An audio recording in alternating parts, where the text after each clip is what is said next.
What's going on? It's the Geek Speak Show. Look, we're inside now. I told you, it's real. It's happening. It's not Zoom. It's an actual person.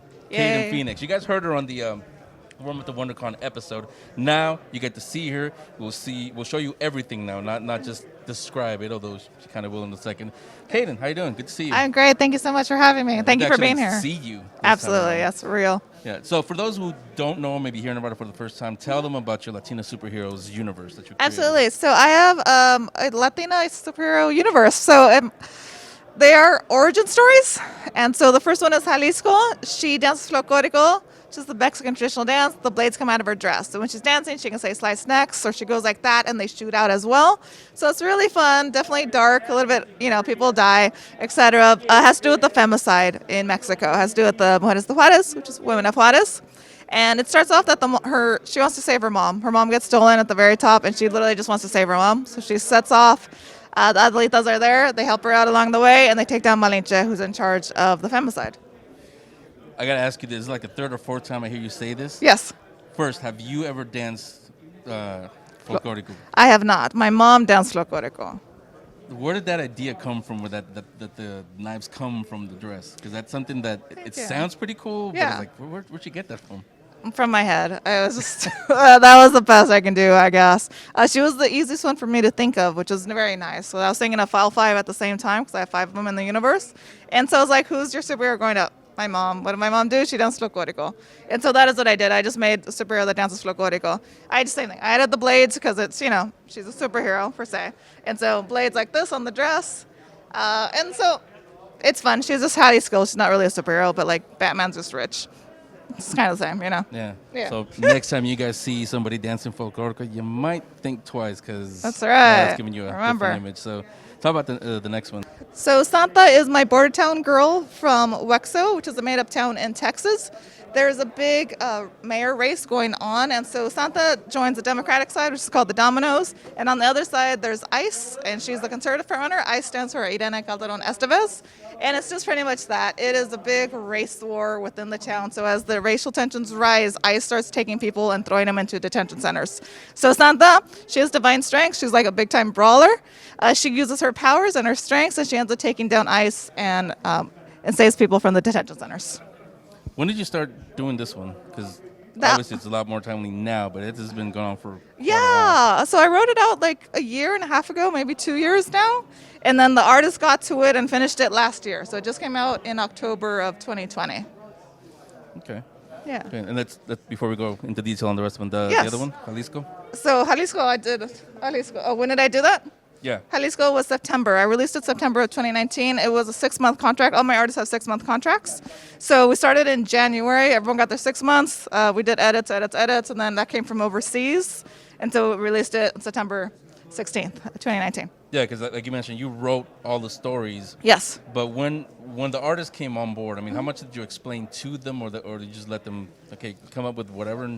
No, I'm very much producer control, and so I did the fake storyboards, like my horrible sketches on the storyboard. They take the storyboard and make it real in Photoshop and do their designs. But like the outfits I've done, I like doing very horrible sketches, but it's the base and it's what they go with. The colors, same thing. I control that because they all have to be very distinct from one another.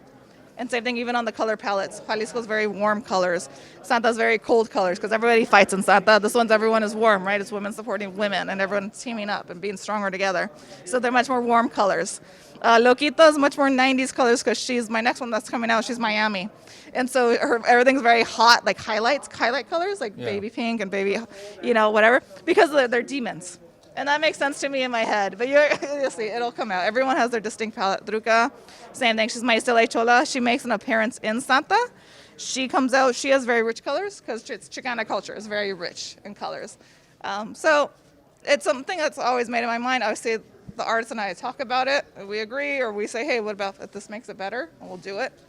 But it's a great collaboration between them and myself. Well, for you specifically, when you say like a producer, it actually makes sense because that's where you come from the filmmaking side. Most artists that are here selling that did the comic books, they're not filmmakers. They're just artists or writers. So it does make sense that you approach it like a producer. I do. And I think we talked about on the show also that for you, it should have been a little bit easy because that's what you do anyway as a producer, as a director. Correct. You script out everything, but they look like comic book panels. Yeah, these are just stills, and so it's in it.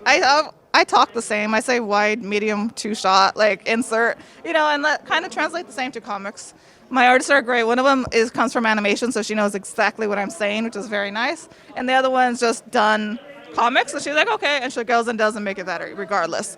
So I'm very, very fortunate that I have great artists all around me. And we're saying that we all understand the whole purpose. Yeah. And so we can always, we have a great byproduct because of that. Yeah. And now that you're finally getting to take it out to the public, what's been the response so far? Oh, it's been really amazing. They're very welcoming. I'm very, very grateful. Like, of course, the little girls love it, but it's really just Latinos. Anybody from Jalisco, absolutely, which is great as well. Yeah. My grandma's the Jalisco, and so that's why it's Jalisco. But it's been very, very welcomed, and people appreciate it, which is very nice on my part. So I'm happy about it. It does very well. For being very minimal and like limited out there, it does very, very well. Yeah, we're not going to go too long, only for two reasons. One, we want you to go out and get it. Two, it's still out there. It's on the WonderCon YouTube channel. The panel that you were on, there, Yes. they explained a lot there. But I wanted to ask you a lot of things as it was going on, which tells me it's good when you're talking to a recorded video. And one of it was brought up on the panel. How, for example, with your universe, how would you get it to not necessarily the big two, but to somebody who can do something with it other than just the comic books? Once it's reached a tipping point is what pretty much is what I'm kind of going for. So like if you go 1 million plus on Instagram or X amount of views on the YouTube, right? That means people have seen it. You got the reach. You have the reach, absolutely. I don't necessarily have the frequency, but I'm going higher on my frequency by creating more comics faster, hopefully.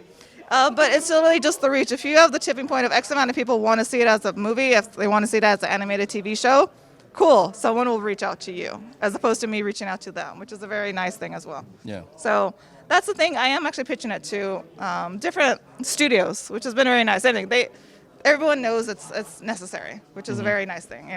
Obviously, like Marvel or DC doesn't own it, so it's different. I can't necessarily go to Disney or WB because of that, because I'm not those two. But I have pitched to them and I have talked to them, so it's a very saying. It's a back and forth, but they are aware that they need Latina superheroes. Yeah, and it was actually brought up on the panel also. You didn't say that, but let me ask you now that you're on camera, because you're a filmmaker also, so you come from that side. A lot of these properties, movies, TV shows that from comic books that get turned into TV shows, all that, they do change a little bit. Will you, whoever takes it, will you let them change it, or will you hold fast to, no, it has to be what I wrote?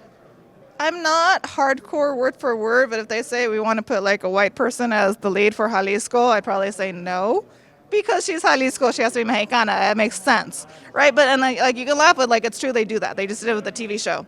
They wrote it out for a Latina and they hired a white girl. Yeah. And it's just that like you're losing it. You're losing the baby with the bathwater. So there are certain things that are just obvious for me, but maybe not for execs. But other things I'm play with. It doesn't have to be the exact wording. No, absolutely not. I am very clean teen, as I call it. So there's no swearing. There's not a lot of too much darkness. Just my themes are dark. But if it makes sense and it makes it a better story, sure. That would be my answer. If it makes it better, that's fine. So you're saying not Jalisco played by Scarlett Johansson or something? She can be a tree if she wants. But I heard she was good at that. That was her first role. So tell everybody where they can get it, where they can find out more about you. Absolutely. So Instagram is at Latina Superheroes. And then my website, we can get it. My shop is there. Also, latinasuperheroes.com. Yeah, so there it is. We'll put it all right here for you guys to follow. Kayden, thanks a lot. Thank you so much. Thanks for having me. Okay.